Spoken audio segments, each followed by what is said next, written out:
Tiwari ji, Sir, are you ready to start?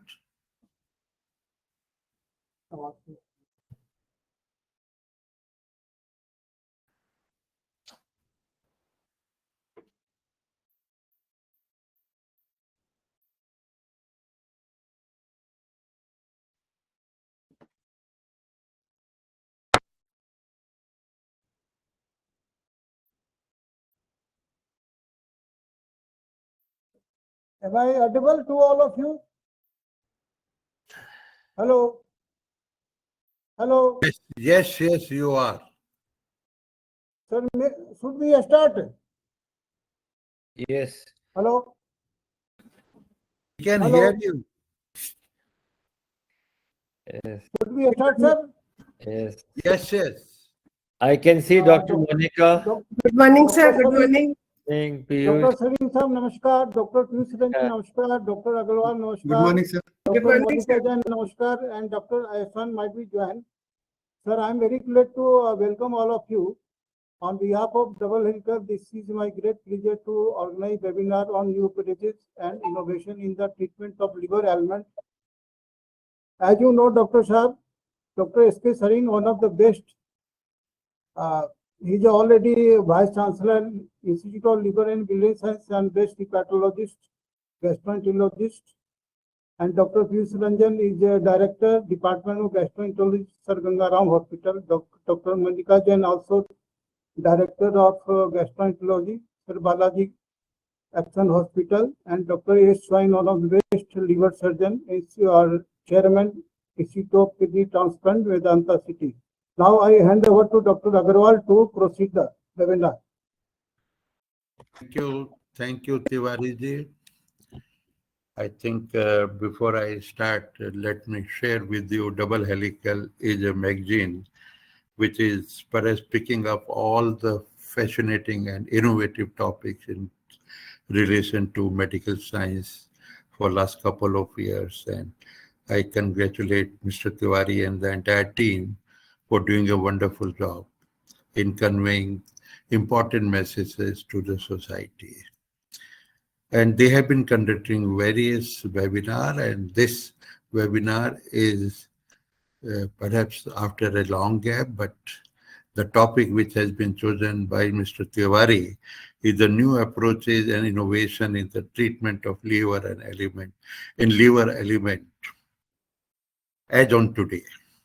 And our first speaker is none other our friend, our colleague, the father of hepatology in India, the person who has established a center of excellence in terms of ILBS in our country, which is not only a center of excellence for India, but the center of excellence for, in my opinion, entire globe. Though I am associated with this institute as chair of the ethics committee, and I know what a kind of high-end research is going on under leadership of our friend Dr. Shiv Sarin. So to start with, we will request Dr. Shiv Sarin. Shiv, you can hear me? Yes, sir. Yes. Shiv, we are talking about liver disease, and liver disease is one of the perhaps very common problem. Right from नहीं sir कोई free sheet नहीं है आप उसको link को click करेंगे आ जाएगा तो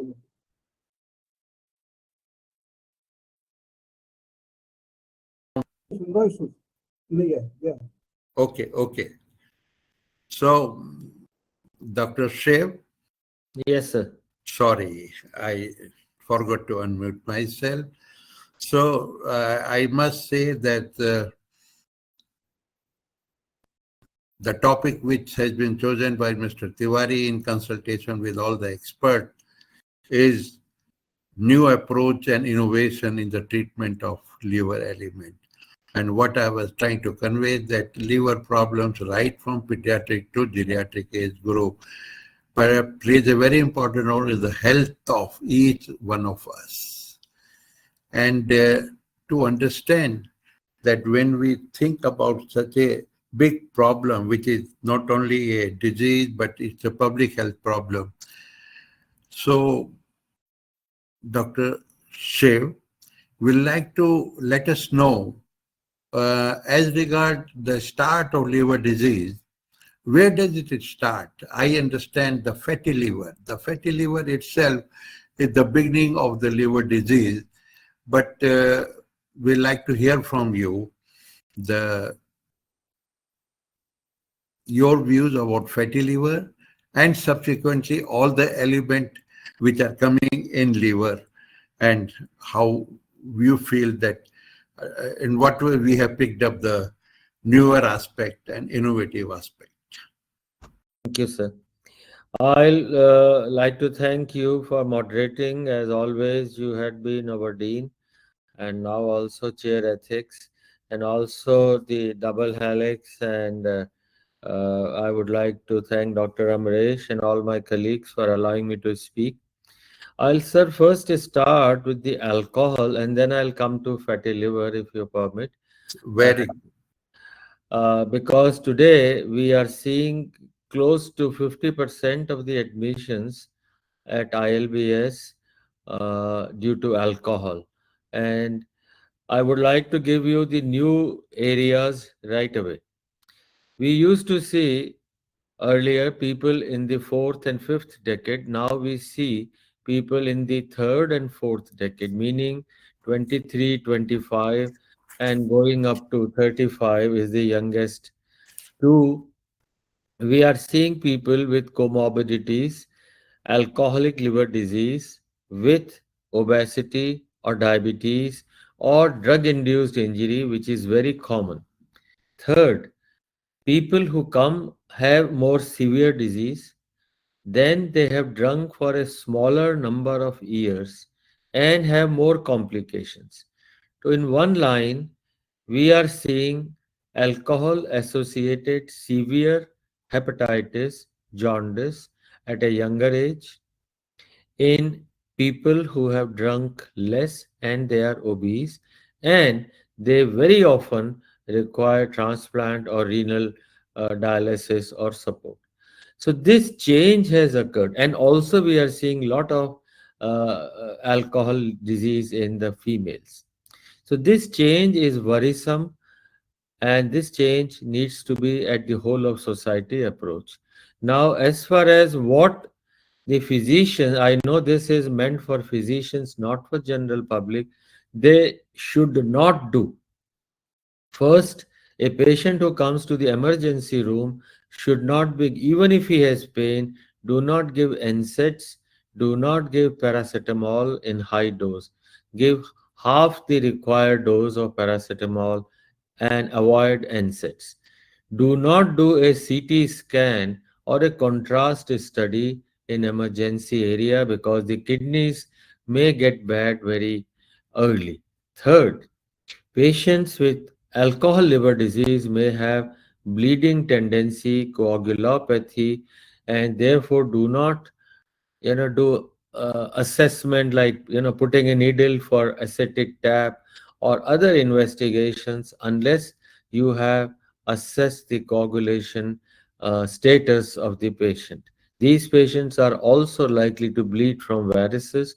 So I would say that emergency room should have people who are trained for somehow managing severe alcoholic liver disease. The next innovation or important part is that risk stratification scores must be calculated. The risk stratification scores, a standard is the MELD score, but you can also use a very simple albumin and bilirubin called LB score. An LB score and grading might be helpful.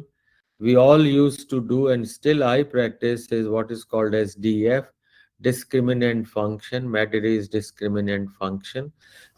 Sorry, if it is above 32, then the patient has a severe alcoholic hepatitis.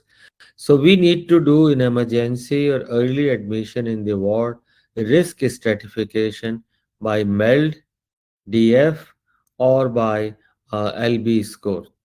Having done that, a patient with liver disease, if he has ascites after alcohol, he is a very sick guy. It means he has a bilirubin above 5, he has coagulopathy, and he has got ascites. These are very sick patients, and we need to stratify whether they would be requiring transplant or can be managed with medical therapy. So, with this brief introduction, I'm trying to give you a scenario of alcoholic liver disease. Now, this patient might also have underlying pancreatitis because alcohol damages both liver and pancreas. It also patient has if diabetes or hypertension, the drugs need to be adjusted for comorbidities. And then if the patient has coagulopathy, corrections have to be done. So I would like first to say it's a very complex disease. It's a rapidly increasing mortality in first 4 weeks is to the tune of almost 35%. 1 in 3 will die. You therefore have 5 to 7 days time to manage it. And the innovations in management are also, uh, not too many. Alcohol is a socially accepted poison, and this message has not gone down into the society. And when the patient comes, he has already received some of the indigenous herbs or some medicines from other experts which may not be as friendly. So very often I would say at least 30 to 40% of the patients who have alcohol liver disease also have drug induced liver disease. Alcohol is also like a drug induced liver injury. In addition, you have a second drug by some complementary medicine expert. So sometimes this is a very challenging, and therefore management, and if this message is going clearly to everybody, the management of alcoholic liver disease requires experts. Patients must be managed in the expert hospitals with the specialists for alcoholic liver disease, and the management should include assessment for whether steroids can be given or not. I would say out of 100 people, maybe 20 are eligible for steroids, and those who are eligible, maybe 70% respond. So, only maybe 1 or 2 out of 10 patients today with alcoholic liver disease are treat worthy. There are very few new treatment options or innovations. One of them is giving fecal microbiota transplant, FMT, which we regularly practice, but for that also it takes time, and new innovations are probably not there. Some of the drugs for NASH can be tried there. So with this, I would like to say patients with alcoholic or alcohol associated liver disease are sick group and require whole of society approach. And I can stop here for any questions from you or from my other colleagues, and then I'll briefly touch on fatty liver, and I would like your permission to leave by 10:30. Sure. I think it's a wonderful information, and I must say it is one information which perhaps put us in worry that our youngsters are getting involved in alcoholic liver disease at a younger age, and that too, in some of the cases, our females are getting involved. Perhaps this is a change in the society pattern, and as you said, very well accepted pattern in society of alcohol intake as a though it is a poison. In what way we can try to create a public health activity so that more and more awareness can be created regarding this, and what had been the role of ILBS so far in creating a good public awareness? It's very important, sir. When you try and do something like this, public is not happy. They only want to know that how to drink and still keep the liver healthy, and nothing else. And the usage of alcohol has increased. India probably has the highest burden now in uh, after maybe Finland of the per head alcohol consumption, and the deaths are higher. Liver cancer, we hardly ever saw due to alcohol and liver disease. Now, about 20% of all liver cancers are also due to alcohol.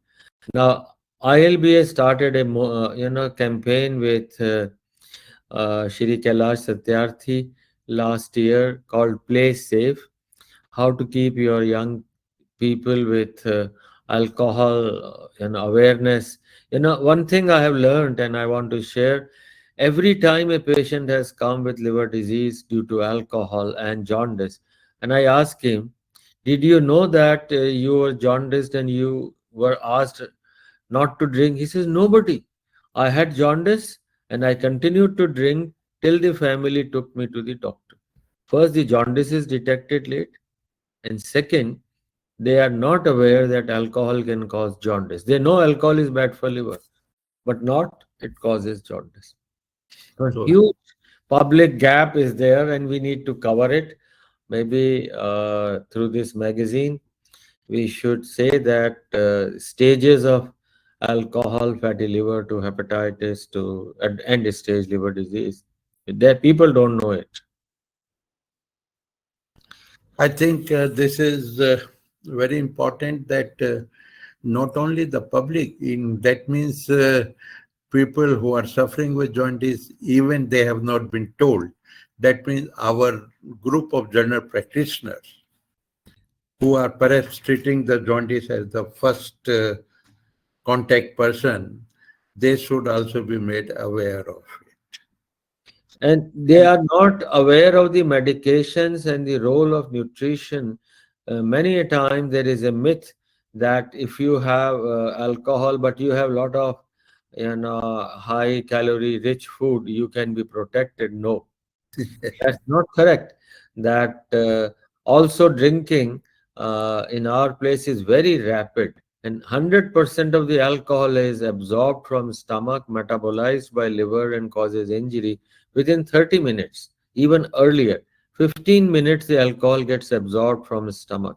So earlier it was okay, drink over 2 hours or 3 hours, but now you have a bottle in half an hour or 1 hour, and that's absolutely beyond the capacity of healthiest of the healthy liver. So these are some of the things I would like through Double Helic and through you, that we can write, prepare some public statement, and the Play Safe program can also be published. And the role of de-addiction is huge. People feel that taking and putting them in a rehab for 3 months is going to help. That does help because abstinence helps, but the mindset doesn't change. People come back and there is recidivism, relapse.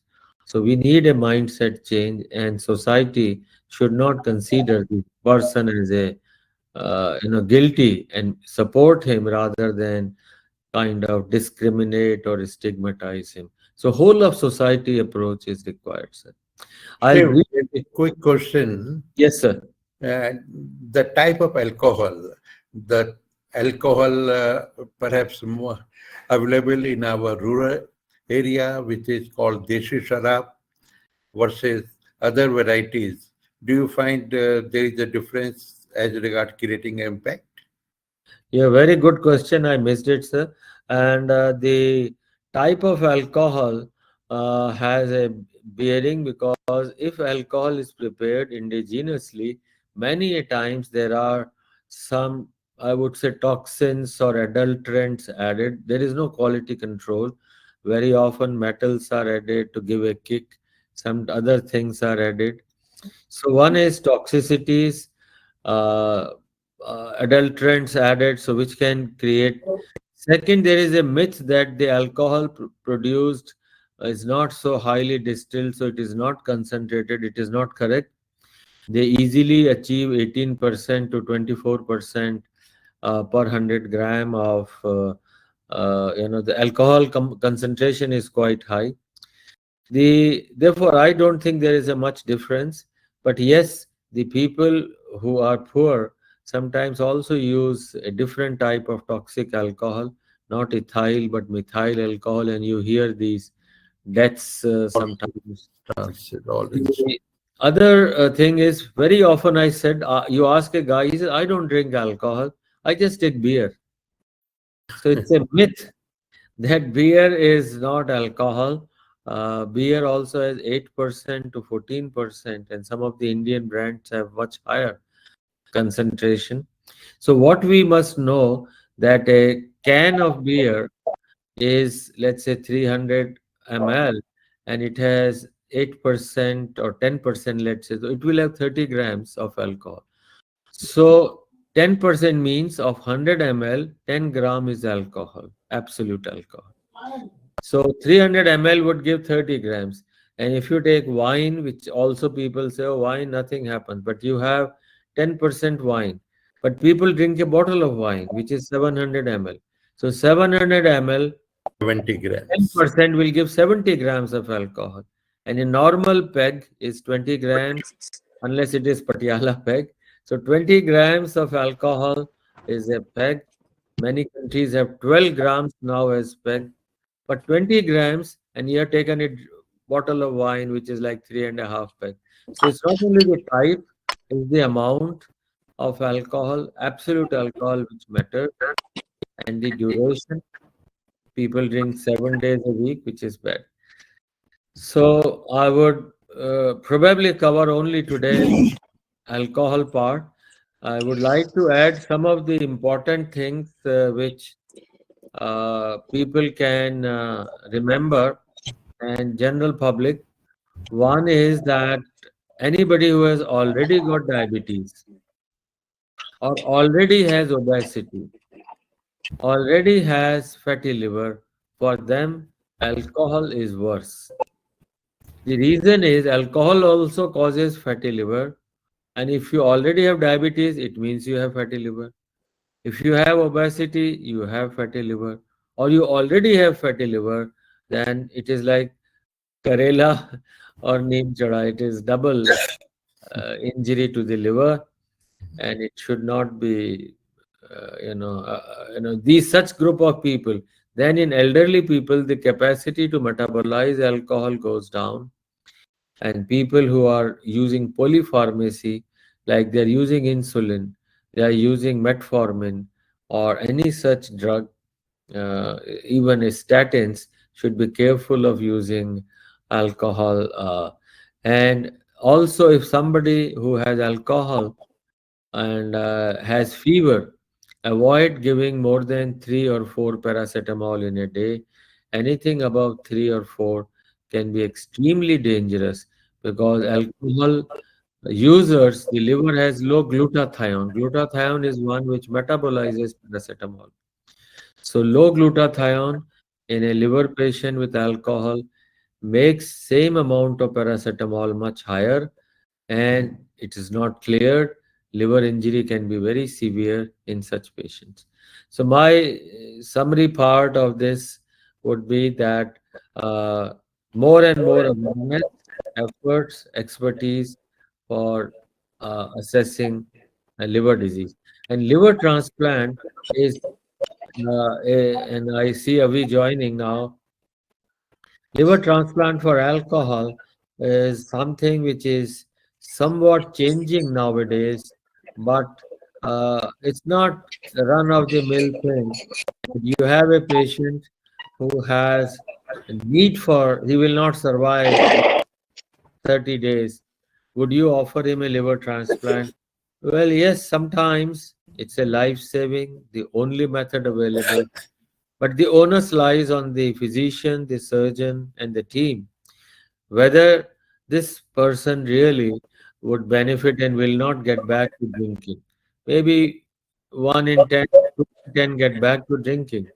But uh, since India has a living donor program, you can provide probably livers from a wife. Generally, it is the wife or the mother who offers the liver. But what I want to convey is that liver transplant should be the last option. It should not be the first. It should be a life-saving option. But very often people think that, oh, I get a new liver, I can drink again, which also the public must be made aware that liver is not for sale. And this kind of transplant option is not a good idea. So, first, we must have the mindset change, the family's mindset, the It's society's public mindset. health It's approach. We public have very strong. very strong, and a good team of psychoanalysts or psychiatrists or nursing team and a good family support is required. And also nutrition is the backbone for patients. I was going to ask you because LBS is advocating Davte Jigar. Yes. Just a brief note on Davte Jigar. Davte Jigar, we have 21 recipes developed by ILBS and the team. These are friendly for liver and they are based on millets, ragi or jowar or something. They are very nutritious, high branched amino acids and others. The idea is patient who is drinking alcohol is 1 gram of alcohol gives 7 calories, but these are empty calories. They don't have protein, they don't have fats, they just are calories. So when a patient comes to hospital, he was, let's say, drinking 100 grams a day. So he was getting 700 calories, which the hospital stops. So we have to replace. Secondly, they are generally malnourished because they forget to eat. And thirdly, they are also suffering from liver disease. So nutrition is the backbone for people.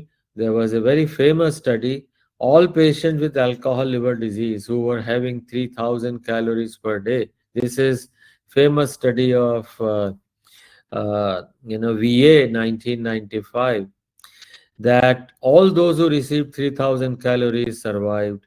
All those who received less than 1,000 calories died. So this was Mendenhall's theory, and I believe strongly patients may not like to eat, but you can put a rice tube or you can make them have food of their choice, full fat. Fat is very good for alcohol patients because of its high calorie value and taste. So, full fat, good diet, nutrition, but of course, sometimes salt has to be restricted. So, I would like to say the backbone for treatment for alcohol is psychological assessments, their social support. For de-addiction, you can give naltrexone and other drugs, and nutrition should be supplemented as a therapy, not as a supplement, but it is a therapy. And of course, steroids are a backbone, but they are useful for only about 15% of the patients. Yes, if the patient stops drinking, alcohol is one of the toxic agents. If it is removed, many patients, I would say in my experience, at least 4 out of 10 can fully recover. Yes, we do lose 2 or 3 out of 10, but at least 40% recovery is total recovery is possible. And you can stabilize the disease very well. But yes, 1 or 2 of them do need liver transplant. I would like to take your leave, sir. Thank you, Shiv, for all the valuable input you have given to us. Yes, you told us that you will be leaving at 10:30. I'm sure whatever you have delivered will be recorded and will be delivered to the society through the system what Mr. Tiwari has created. So thank you very much, Shiv, and we will continue the dialogue with you perhaps subsequently regarding the fatty liver. Thank you, sir. Thank you. Thanks for being with us. So let us continue our discussion, and we have been joined by our friend, colleague, the liver transplant surgeon.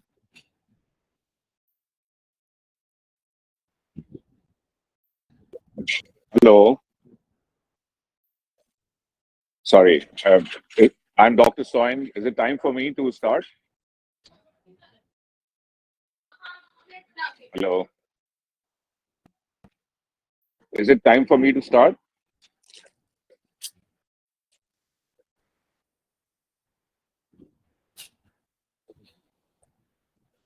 Please proceed, sir. You're talking to me. I'm Dr. Soin. Okay. Sorry. Shall I start? We are audible to you. Yeah, I can hear you. But Yeah. should I get started? Yeah. Okay. Hello, everyone. And thanks for having me for this webinar. Can you hear me well? Yes, we can. Okay. So I'm going to concentrate on two things. Dr. Shiv Sareen has already spoken about alcohol and the liver. And I'm going to concentrate on two things.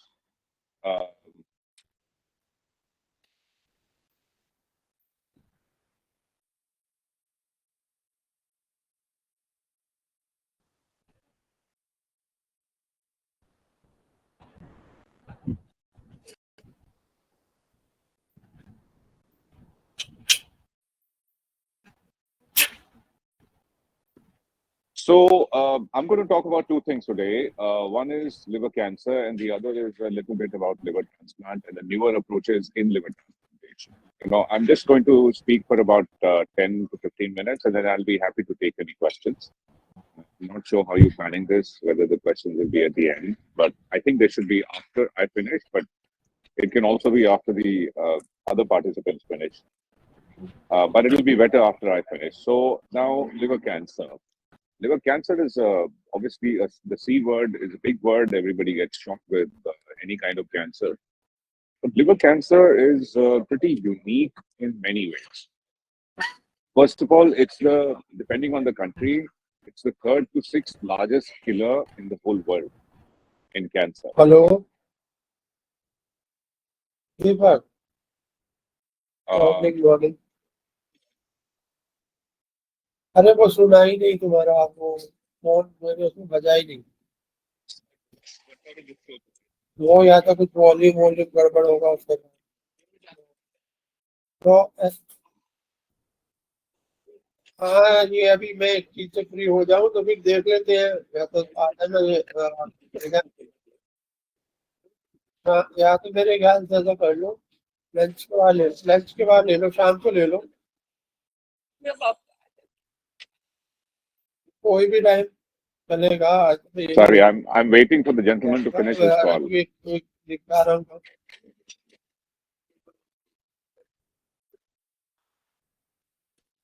हाँ जी, sorry, आप call. Can I continue?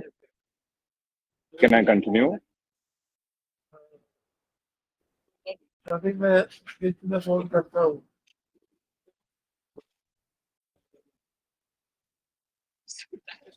Sorry, Dr. Saab, आप call कर रहे थे, आप mute पे नहीं थे, so I could not speak. So I will continue now. So liver cancer is pretty unique in the way that it affects bad livers. That means if somebody has a liver disease, either because of hepatitis B or hepatitis C or alcoholic fatty liver disease or non-alcoholic fatty liver disease, and the liver is either inflamed like hepatitis or if there is fibrosis and cirrhosis, which means that the liver is damaged, only then the cancer happens. So why am I trying to say this? That means that if people who have liver disease can get seen by liver doctors and they can have screening for cancer, then cancer can be detected very early and it can be treated successfully and cured. And that is the significance of what I'm telling you, that liver cancer happens in a bad liver. It does not happen in a healthy liver. So if somebody has cirrhosis and they have 3 monthly liver function tests and AFP tests and ultrasound tests and yearly CT scans, then it will be picked up in time before it is advanced and can be treated and cured successfully. Okay. Now, the other thing about liver cancer is that once the liver cancer happens,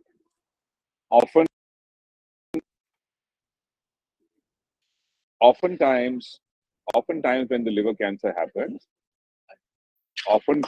when the liver cancer happens, patient has liver disease and liver cancer. So both need to be treated.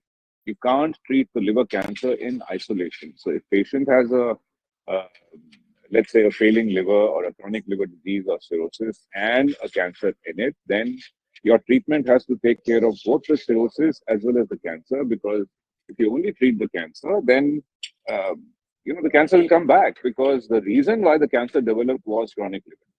So that's the second thing. Now, people ask me, what are the ways of picking up liver cancer early? The ways of picking up liver cancer early are that people who have known liver disease because of hepatitis B, C, or any cause of cirrhosis, or alcoholic liver disease, or non-alcoholic fatty liver disease, they should have regular monitoring with alpha-fetoprotein, which is a cancer marker in the blood. The alpha-fetoprotein and ultrasound of the abdomen, along with liver function tests every 3 months. And if they have, and then they should also have a CT scan or an MRI scan of the liver every 6 to 12 months. 12 months if there is no signs of any lumps or nodules in the liver, but if there are any nodules which may look like they might turn into cancer, then it could be even every 3 to 6 months. So that's the way of picking up liver cancer early. Now, once liver cancer has developed, then if it is a small liver cancer, less than 2 to 3 centimeter in size, single lesion, then there are very effective methods of treating it with burning therapies like microwave ablation, with radiofrequency ablation. But if it is bigger than 3 centimeters, or if it is multiple, then there are other modalities short of transplantation, and those are transarterial chemoembolization, or TACE, which basically means you inject chemotherapy into the tumor through the artery supplying the liver, which is the hepatic artery. So you can either do that, or better treatment for multiple cancers or a big cancer in the liver, provided there is no spread outside of the liver, is a liver transplant. Why is that so? Because the liver is cirrhotic. So slowly liver failure signs will develop. And if the cancer is treated on its own, then more cancers will come up. So the only permanent cure for cancer of the liver bigger than 3 centimeters and or multiple sites of cancer in the liver is a liver transplant. That's it. Sounds a little extreme, but that's the best treatment for it, right? And then let's move to the next stage. Now the liver cancer is there in the liver. It has spread to the portal vein, which is the main blood vessel supplying the liver with blood, or the hepatic veins. Now, generally, one would consider this kind of cancer incurable, but we at Medanta Hospital have pioneered novel treatment regimes, because this webinar is about novel treatment. So we have pioneered novel approaches to treating locally advanced liver cancer, which means it's there in the liver, it's there in the portal vein now, but there is no spread outside of the liver. That means there's no systemic metastasis or secondaries. In that case, we are able to give 2 special types of radiotherapy to the portal vein cancer, like transarterial radioembolization, TARE or CERT, and the other one is SBRT, stereotactic body radiation therapy. So we give both these types of radiotherapies, and 80% of the cases of cancer in the portal vein will resolve. And once that happens, then you can do a transplant. Now, we publish this in several international journals. I get invited all over the world to talk about this protocol. So this is a radiotherapy downstaging protocol of locally advanced liver cancer and then transplantation. Normally, these people would be, unfortunately, not able to survive more than 3-4 months to 6 months if no transplant is done. But with this downstaging and transplant protocol, these patients with HCC, hepatocellular cancer, and portal vein tumor thrombosis are able to survive years and years. In fact, we have scores of long-term survivors beyond 6, 7, 8 years. That was unimaginable without this protocol. And then finally, you're coming to a stage of liver cancer where there is cancer in the liver, and unfortunately, it has spread outside of the liver, to bones, to lungs, other places. In that case, cure is not possible by any means. No transplant, no surgery, and there are two kinds of. There is no systemic chemotherapy which is given for these cancers. There are two kinds of therapies which are given to these patients with systemic spread. One is called immunotherapy with immune checkpoint inhibitors. This is also relatively new, last 7-8 years. This has been there. And this is the most common combination of immunotherapy that works well for metastatic advanced liver cancer is atezolizumab, bevacizumab. These are the two immunotherapeutic agents, but there are several other similar combinations. And what happens is that 40 to 50% of the patients respond partially, and about 5% patients even respond completely to immunotherapy. And that is, again, unimaginable as little as 10 years ago. And then there is another form of therapy called targeted therapy with tyrosine kinase inhibitors like sorafenib, lenvatinib, cabozantinib, regorafenib. So these are the medicines that treat advanced systemic liver cancer. The second part of my talk will focus on liver transplantation and especially new techniques in it. Now, liver transplant, as you all understand, is replacement of a bad failing liver, a bad cirrhotic liver. Sometimes it's also a replacement of an acute liver failure liver, which happens over a few days or a couple of weeks. So now, liver transplantation means replacement of the liver. Now, liver has to come from a human. It is either taken from a brain dead person whose family agrees to donate organs in a neuro ICU. That is unfortunately just 10% of the cases in India. 90% of the cases are done with living donors. And what happens is a relative of the patient who needs a transplant because of either liver cancer or liver failure from cirrhosis one of the relatives will donate. They must be 80 to 55 years old, 18 to 55, should not be overweight by more than 10%, and should have a matching blood group. Although there is another novel approach where we can do ABO incompatible. We'll talk about that a little later. So a standard donor is 18 to 55 from the family, blood group matching, and not overweight. And let's say 30-year-old suffers from liver failure, his sister can donate. And what we do is initially we evaluate the donor and the patient for 3-4 days to make sure it is safe for the donor and the patient, and the two are matching. And then in the next week or so, we can do transplant. We normally take the right side of the patient's liver, the donor's liver. We take the right side of the donor's liver and put it in the patient, and patient's bad liver is removed. And the remaining left side of the liver in the donor and the new right side of the liver in the patient will both grow to normal size by liver regeneration in 2 to 3 months. The donor is discharged in 6 or 7 days, and the patient is discharged in about 12 to 15 days, and donor is back to normal in a month without any long-term follow-up or medicines needed, and with normal quality of life, length of life after a month. They're able to do everything that they did before. And the patient is also back to normal life in 2 months, but they need 1 or 2 medicines as immunosuppressants for their. But otherwise, in our 4,500 cases at Medanta and the hospitals where my team have worked in the last 25 years, we have about 95% success in adults and 97% in children, in recipients in liver transplantation.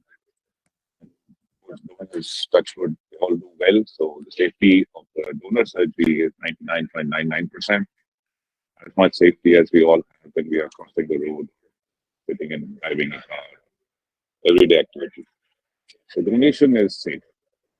And the novel approach in donation is now that we do a majority of our cases by robotic surgery. So instead of a big cut across the tummy, we now have an approach where we have 3-4 small little holes through which the surgery is done, and then a small cut above the pubic bone and a steel incision through which the liver is taken out.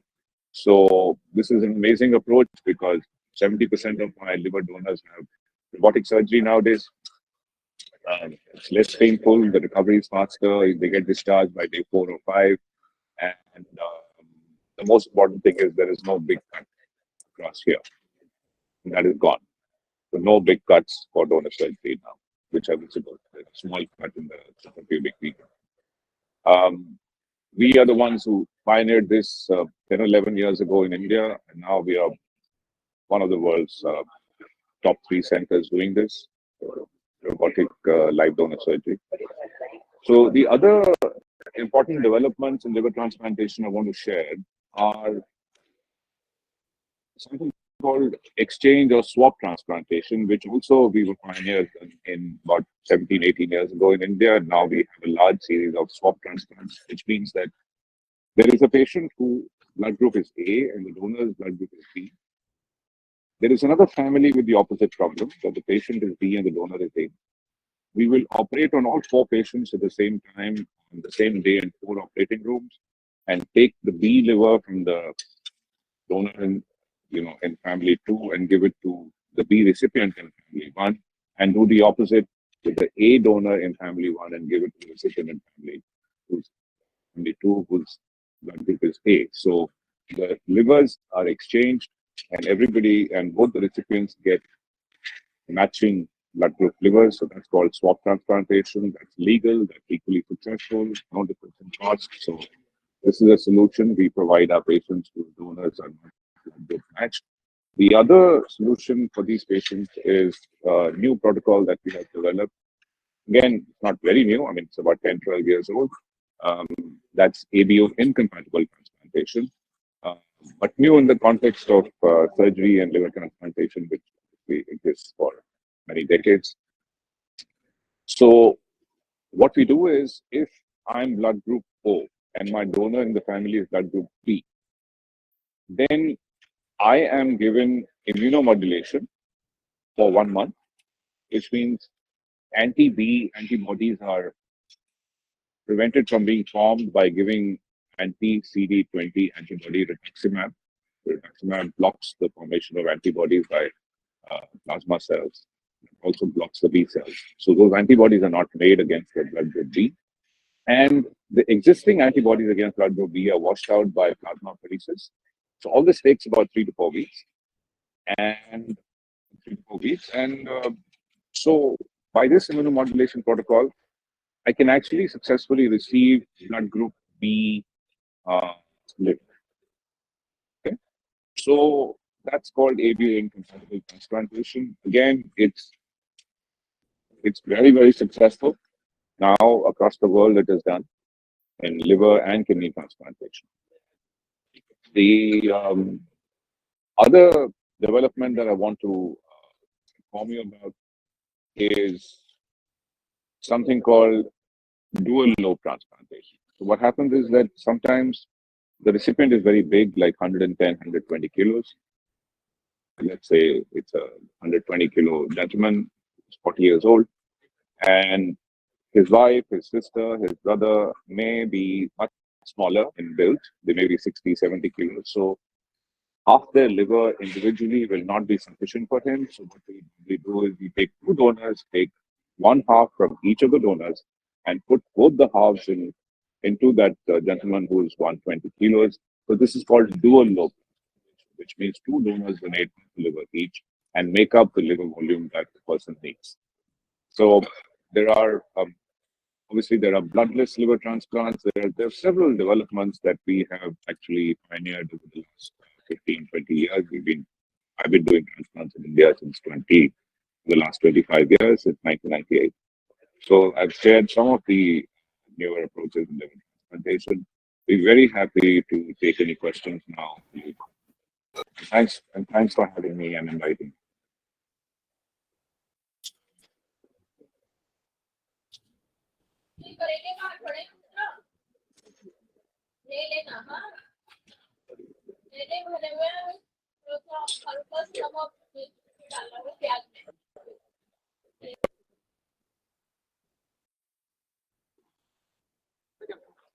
Hello. आवाज नहीं आ रहा है.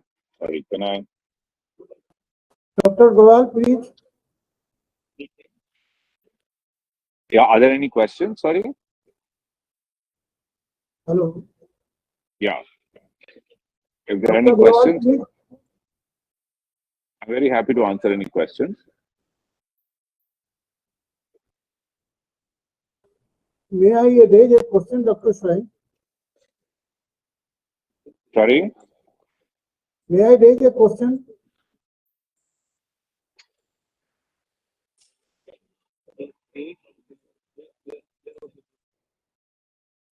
So with this, I will take leave. Thank you very much to the organizers for having me.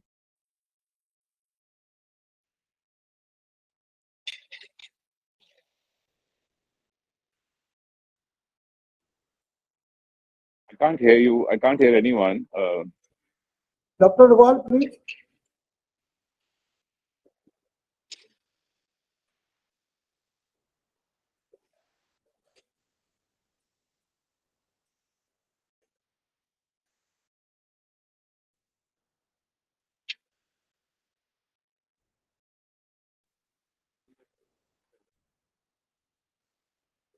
Okay, so I will take leave. Thank you very much. Thanks for having me.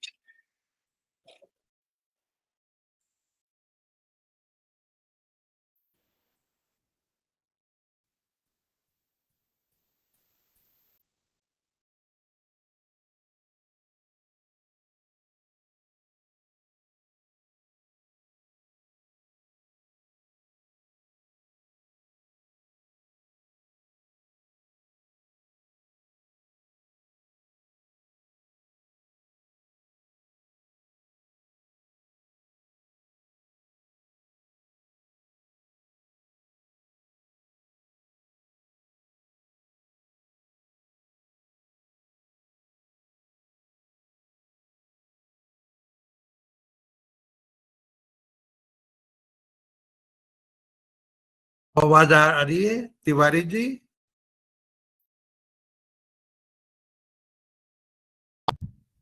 Sir, yes, sir. Tiwari ji, can you hear me now?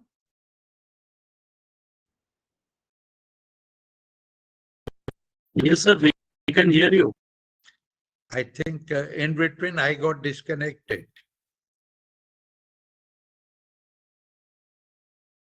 Okay, can we proceed further?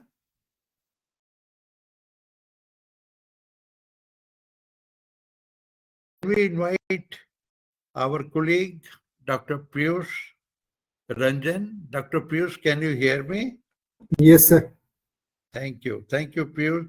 Dr. Piyush Ranjan is Senior Consultant and Vice Chairman, Department of Gastroenterology in Sir Ganga Ram Hospital, New Delhi, and perhaps he is a very strong base of the entire hepatology and gastroenterology in Gangaram Hospital.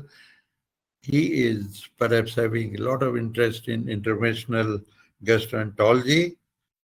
Dr. Piyush, we'd like to share your views. I think we'd like to hear from you regarding the fatty liver. What do you think is the prevalence of fatty liver? And though it is very common, we have to talk about the prevention part of it. Piyush? Thank you, sir. We just heard two very pertinent topics in liver diseases, alcoholic liver disease, and we also heard that how preventive aspects are very important. And then we heard on liver transplant, which is obviously the other extreme. So, as was mentioned by Dr. Sareen, fatty liver disease or non-alcoholic fatty liver disease is a broad term, and it is probably one of the most common cause of liver disease as of now. The prevalence of fatty liver disease in a recent study from India, a meta-analysis of different studies, it has been shown that nearly 35% adults in India have non-alcoholic fatty liver disease. This name has been changed. It has been changed twice in recent past to from non-alcoholic fatty liver disease. Now finally it is called as metabolism associated steatotic liver disease. And steatotic liver disease is supposed to be the broad term under which all of this falls, because alcohol also causes fat deposition, and there will be some people in whom there will be an overlap between obesity and alcohol intake. So fatty liver disease usually is asymptomatic, is diagnosed in the course of routine ultrasound. And obviously there are certain high risk groups in which you need to be aware of this, like diabetics. Nearly 75 to 80% of diabetics will have fatty liver disease.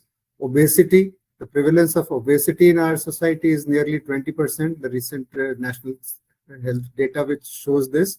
And nearly 80 to 100% of people who are obese, either by the BMI criteria or the waist hip criteria, they will have fatty liver disease. Nearly a quarter of these patients will subsequently develop non-alcoholic steatohepatitis, that is inflammation in the liver, and subsequently nearly 40% of these patients who have persistent inflammation in the liver. The easiest marker for inflammation, as we say, is the transaminases, the SGOT, SGPT in the liver disease. These patients will develop liver cirrhosis. So given the very high prevalence in our population, nearly 35%, and a large population of this will progress to liver cirrhosis. It is a very important public health issue. The fatty liver disease is a very important public health issue. Yes. And the most important thing is that most of this is preventable. So as Dr. Sareen mentioned, in alcoholic liver disease, a lot of this depends on risk stratification. If fatty liver disease is so common, what is the group of patients in whom we are going to focus to prevent the further progression? So the first thing is screening. Like I said, all obese patients and diabetics should be screened for fatty liver disease. And once we talk of risk to progression, the most important role is of non-invasive tests. And among those, FibroScan is the means by which we identify patients who are more likely to progress to liver cirrhosis in near future. So FibroScan is a simple ultrasound kind of thing which gives you two components, the liver stiffness measurement and the quantity of fat in the liver, which is expressed as CAP value, the controlled attenuation parameter.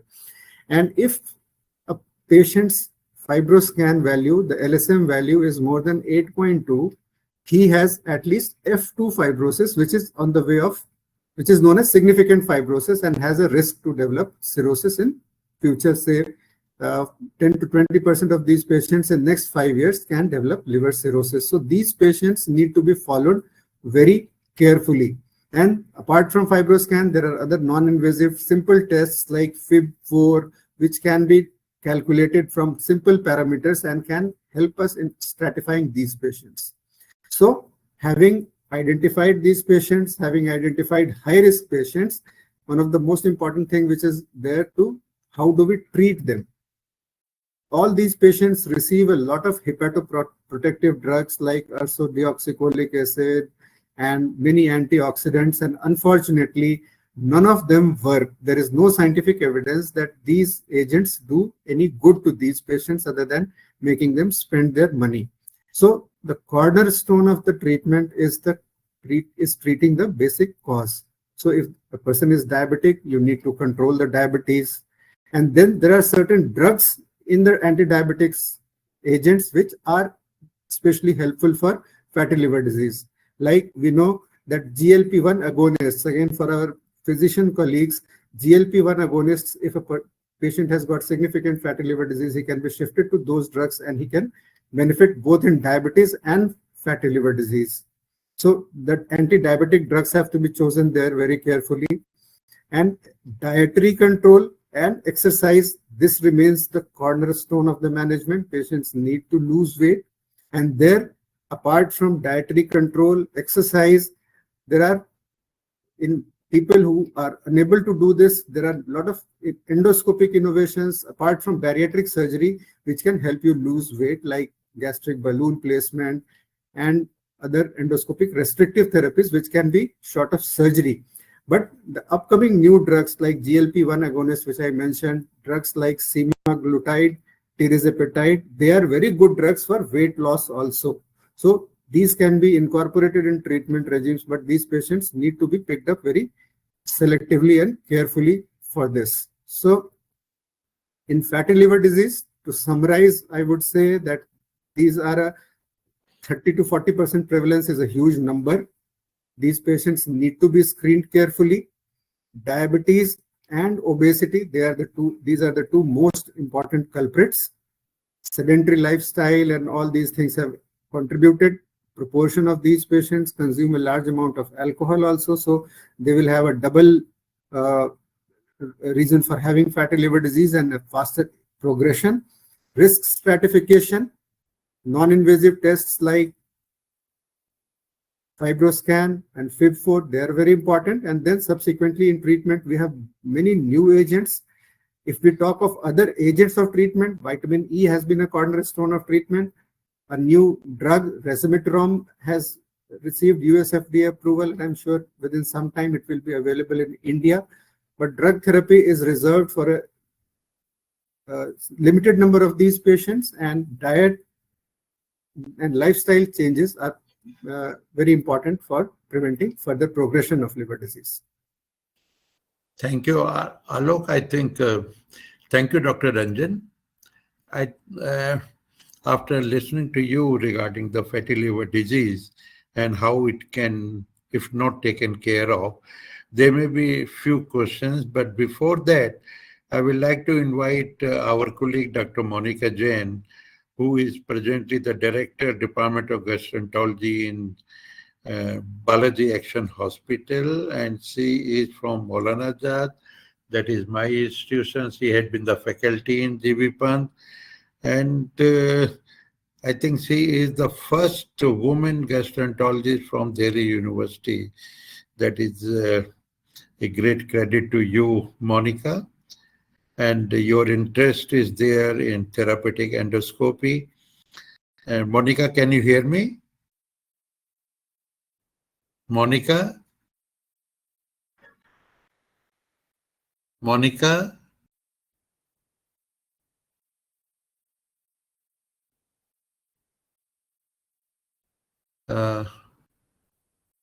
Tiwari ji जरा मालूम करें कि मोनिका जी हैं? Yes, sir. She is there in the attendee list. She was connected to us, but Yeah, she is there. Yes, sir. I can hear you, sir. Okay, Monica. So Good morning, sir. Good morning. Good morning, Vijay. Thank you for joining, Dr. Monica. And we have discussed regarding you have heard Dr. Sareen, Dr. Sain from surgical point of view. We have heard our colleague, Dr. Ranjan, from fatty liver disease point of view. But can you tell us something about, before I go to some very important questions to both of you, will you like to tell us that therapeutically, the many surgical approaches have been replaced by our endoscopic therapy from endoscopy point of view? Which are the areas where we can avoid surgery and we can take help of gastroenterologists like you?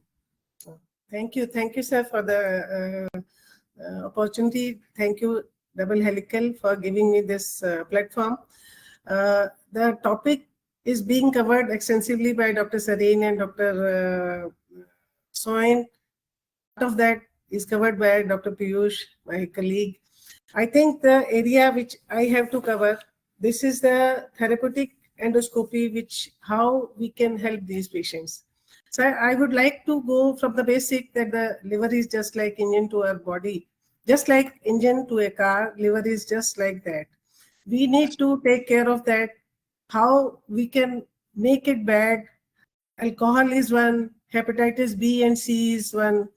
We can make it bad by some drugs, some herbal drugs, some Ayurvedic drugs.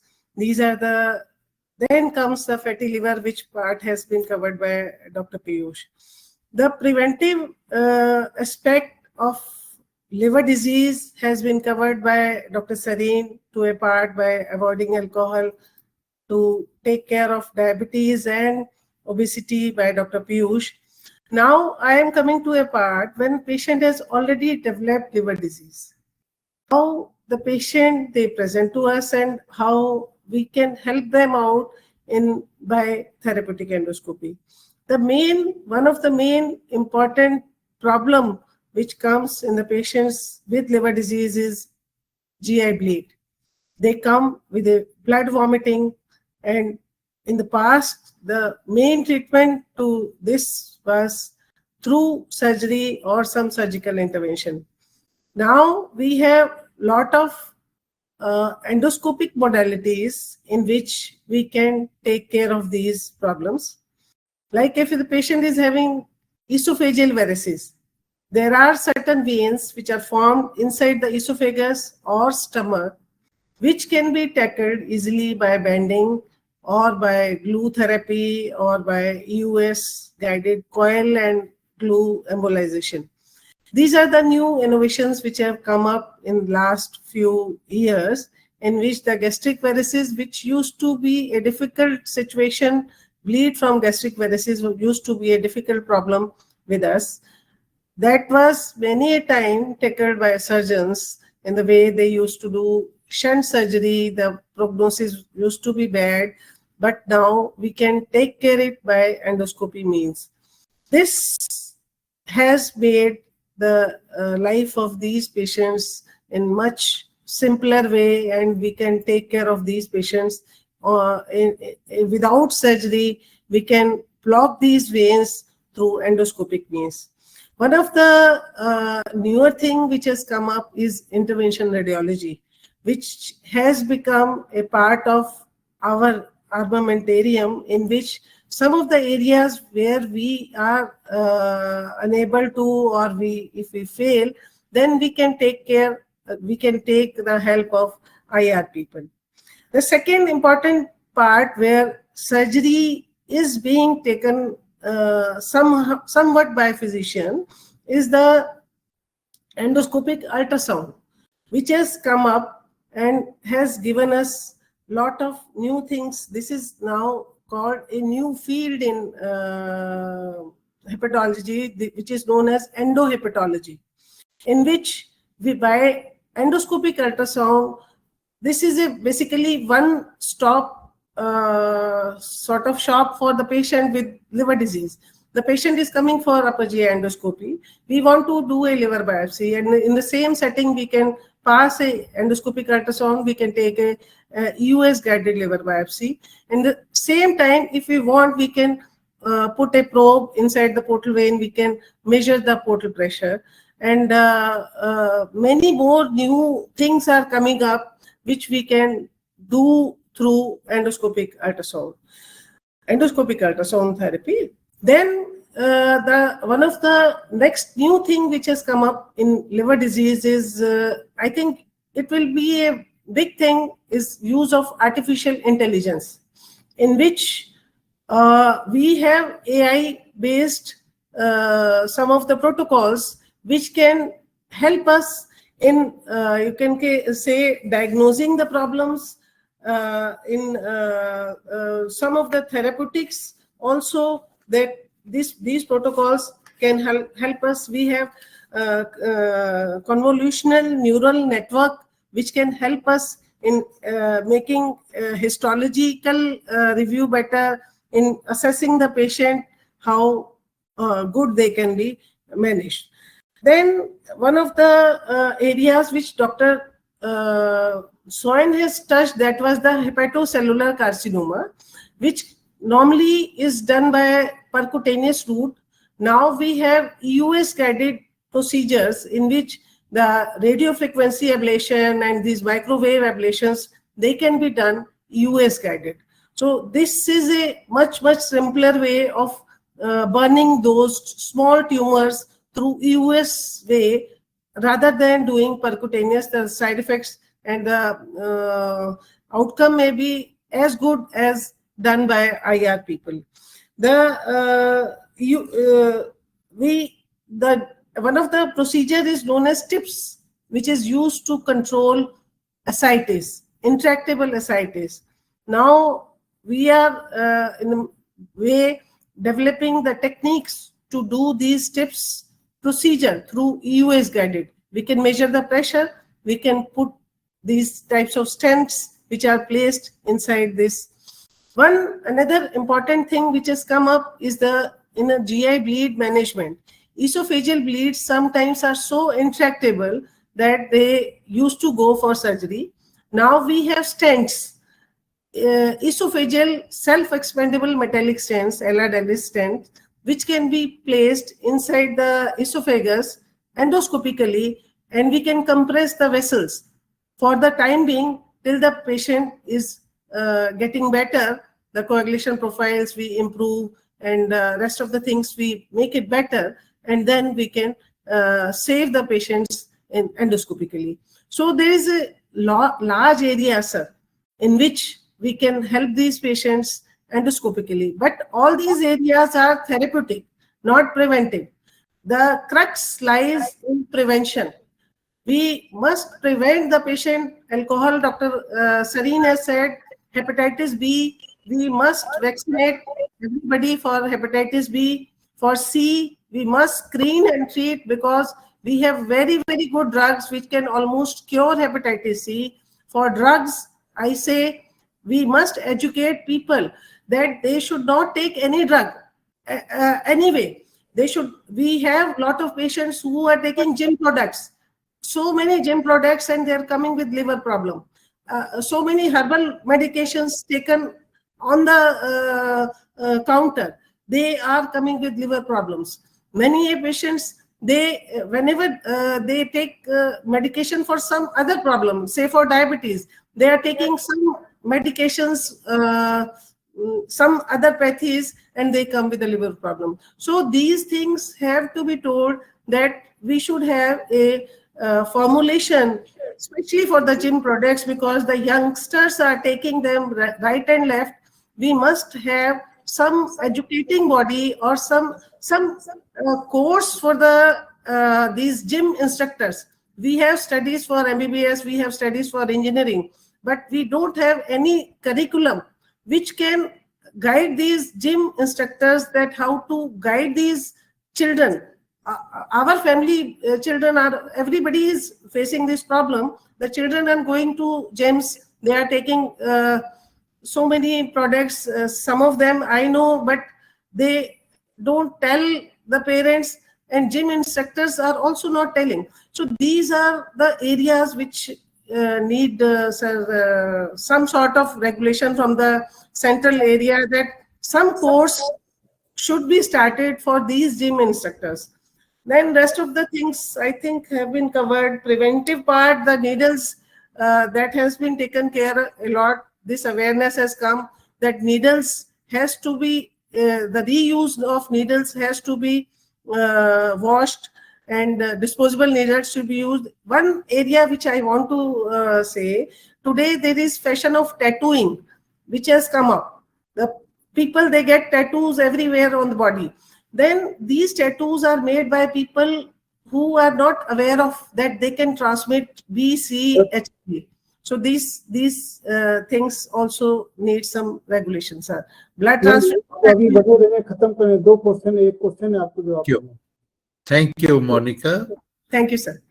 I think you have given very important tips regarding preventive aspects and some of the innovative procedures as regard the interventional route. And as you said, that perhaps endoscopic ultrasound is also a game changer in our scenario. Now, I think there is one very important question to all in everybody's mind, and which we have been touching time to time, is the integrated approach to liver diseases. And the integrated approach, which right from the beginning, ever since I have done my MBBS and gradually come up to this stage, that we feel that there are few drugs which are in other therapies are useful or not. But at the same time, say, what you mentioned, Shiv also mentioned, is some sort of heavy metals and all.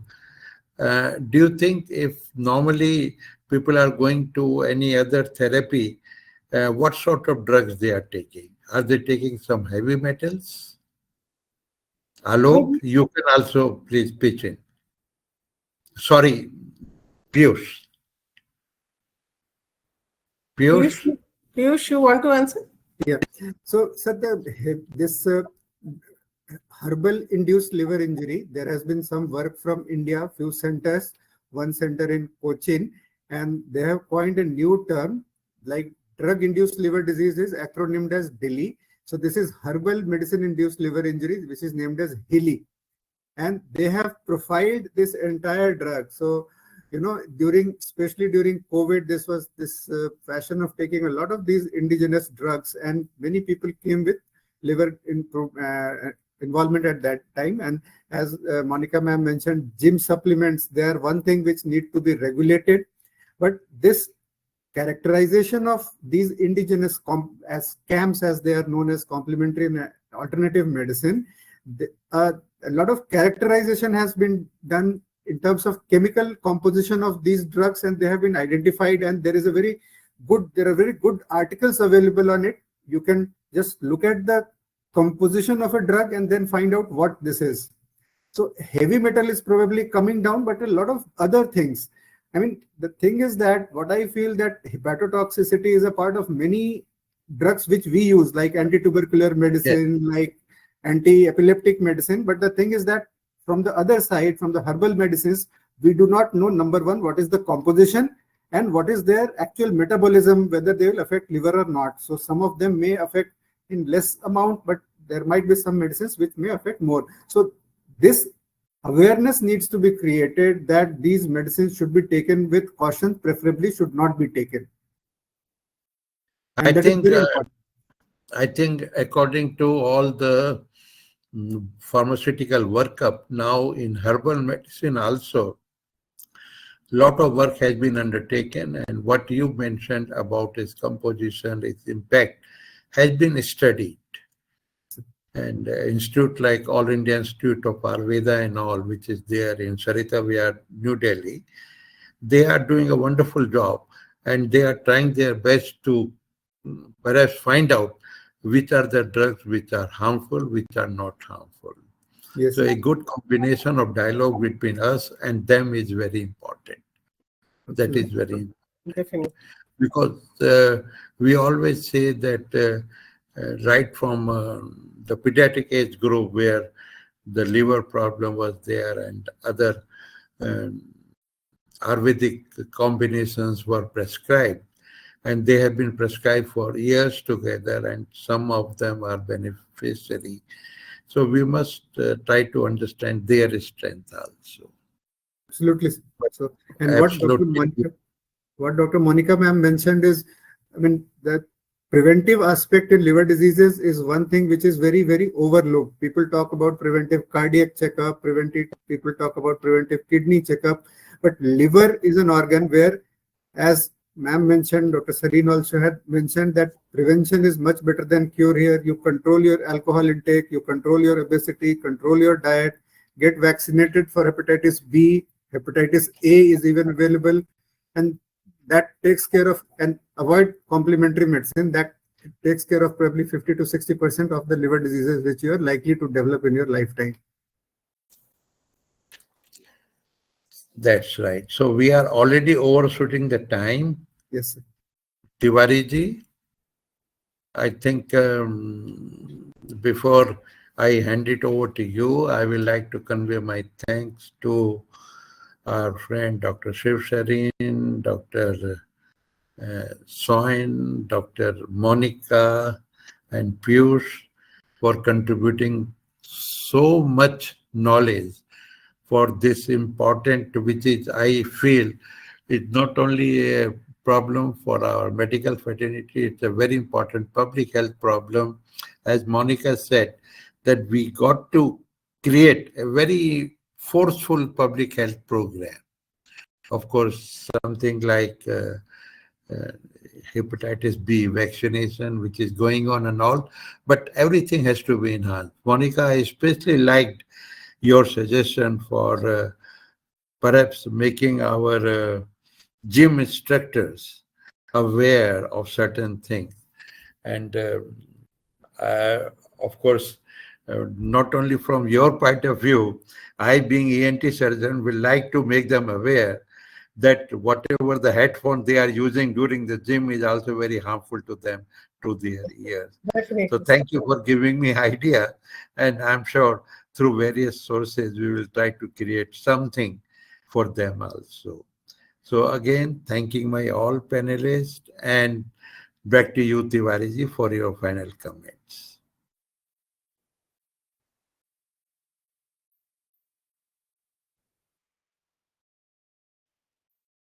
Tiwariji? Tiwariji, can you hear me?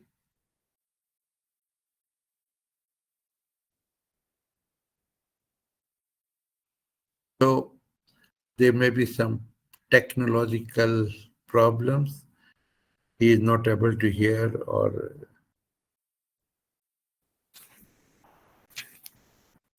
anybody would like to take over? If not, then I would like to again say thanks to you, and hopefully we'll request Double Helical to continue this particular topic for the better public awareness. Bye for now, and thank you. Thank you. Thank you, sir.